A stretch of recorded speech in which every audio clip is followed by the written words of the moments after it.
Hi friends, welcome back to my YouTube channel.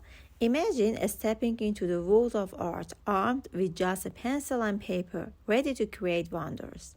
This is the essence of the Loomis Method in drawing, a technique that empowers artists to bring their visions to life with precision and skill. Today, I want to share with you my journey of monkeying around with the Loomis Method.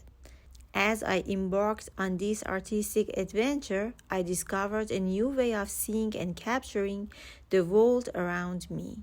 The Loomis Method, developed by the legendary artist Andrew Loomis, provides a structured approach to drawing, allowing artists to break down complex subjects into simple shapes and forms.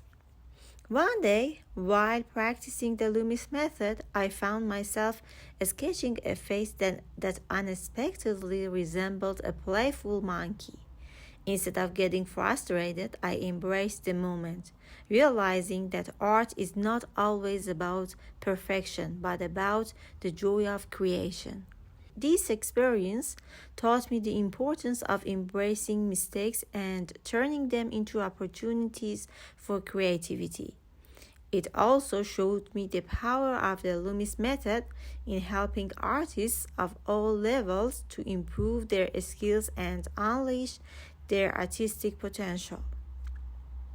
So whether you are a seasoned artist or just starting, I encourage you to explore the world of art with an open mind and a willingness to experiment. Who knows, you might just discover your own monkey magic along the way. Happy drawing!